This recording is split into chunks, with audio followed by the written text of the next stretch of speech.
సృష్టి ఘటనతో వైద్య ఆరోగ్య శాఖ రాష్ట్ర వ్యాప్తంగా తనిఖీలు నిర్వహిస్తోంది. ఇప్పటికే హైదరాబాద్లో పూర్తి కాగా మిగతా జిల్లాల్లో తనిఖీలు సాగుతున్నాయి. ఇందుకోసం ప్రత్యేకంగా బృందాలను ఏర్పాటు చేశారు. ఇక 10 రోజుల్లో తనిఖీలు పూర్తి చేసి ప్రభుత్వానికి నివేదిక అందించనున్నారు. తనిఖీల రిపోర్టు ఆధారంగా సంతాన సాఫల్య కేంద్రాలపై చర్యలు ఉంటాయన్నారు అధికారులు. ఇక తనిఖీలు అని తెలియగానే పలు ఫెర్టిలిటీ సెంటర్ల నిర్వాహకులు పైరవీలకు తెరతీసినట్టు ఆరోపణలు వస్తున్నాయి. రాజకీయ ఒత్తిళ్లకు తలగ్గకుండా వైద్య ఆరోగ్య శాఖ పనిచేయాలని ప్రజలు కోరుతున్నారు.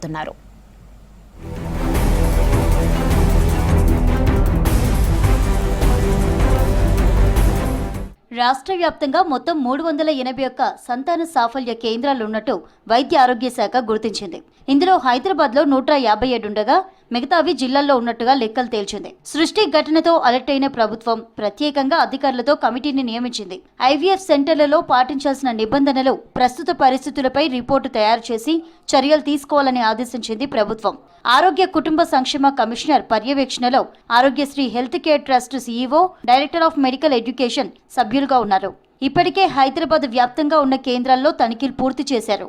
జిల్లాల్లో తనిఖీలు కొనసాగుతున్నాయని ఇటీవల మంత్రి దామోదర రాజనరసింహ ప్రకటించారు. 10 రోజుల్లో తనిఖీలు పూర్తి చేసిన తర్వాత నివేదిక ప్రభుత్వానికి అందుతుందన్నారు మంత్రి.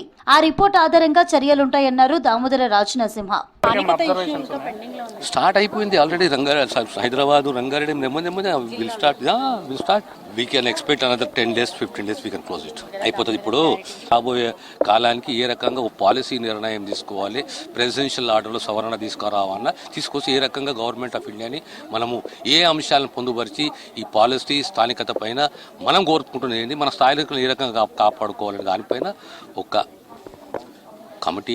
Committee recommendation to the government. IVF సెంటర్ల తనిఖీల్లో సిబ్బంది పలు అంశాలను గమనించినట్టుగా తెలుస్తోంది. ప్రధానంగా రికార్డు మెయింటెనెన్స్ ఒకటి, లోపల జరుగుతున్నది మరొకటి అన్నట్టుగా ఉందని తెలిసింది. వచ్చే రోగులకు సంతాన సాఫల్య మద్దతులపై అవగాహన కల్పించడంలో నిర్వాహకులు విఫలమవుతున్నట్టు గమనించారు. అలాగే ఎంబ్రియోస్ ఫామ్ అయిన తర్వాత 1-2 సంబంధిత రోగులకు వినియోగించి మిగతావి ఇతరులకు అమ్మేసుకుంటున్నట్టుగా తనిఖీల్లో తేలినట్టు తెలుస్తోంది.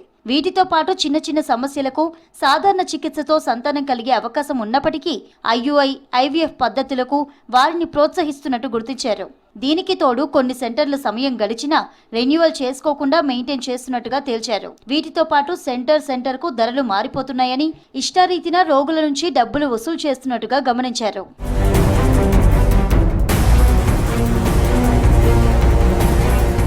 తనిఖీల విషయం తెలియగానే చాలా సెంటర్ల నిర్వాహకులు పైరవీలకు ప్రయత్నాలు ప్రారంభించారు. రాజకీయ నాయకుల చుట్టూ తిరుగుతూ ఐవీఎఫ్ సెంటర్లకు ఎవరూ రాకుండా చూడాలని ఒత్తిడి తీసుకొస్తున్నారు. ఒకవేళ తప్పనిసరిగా రావాలంటే వచ్చి చూసి చూడనట్టుగా వెళ్లాలని రాజకీయ నాయకులతో అధికారులపై ఒత్తిళ్లు తీసుకొస్తున్నారు. ఇప్పటికే చాలా కేంద్రాలలో తనిఖీలు చేస్తున్నట్టు అధికారుల ప్రకటనలలో చూస్తున్నాం.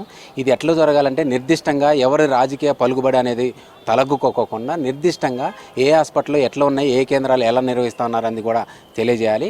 అలానే ఇక్కడికి ఫీల్డ్లోకి వెళ్ళే అధికారులకు కూడా కనీసం అవగాహన కూడా కల్పించాలి. ఆ అవగాహన లేకపోవడంతో కూడా చాలామంది పైపైనే సర్వేలు చేసుకొని తీసుకొచ్చి అంతా బాగుందనేది క్లీన్ చీట్ అనేది ఇవ్వడం అనేది కూడా జరుగుతూ ఉంది. అలా కాకోకుండా గ్రౌండ్ లెవెల్లో ఈ ఎంక్వైరీకి వెళ్ళిన వాళ్ళకు కూడా పూర్తి స్థాయిలో ఏమేమి ఉండాలి, ఏమేమి ఉండకూడదు అనే దాని మీద నిర్దిష్టంగా ఆ అధికారులకి ట్రైనింగ్ ఇవ్వాలి.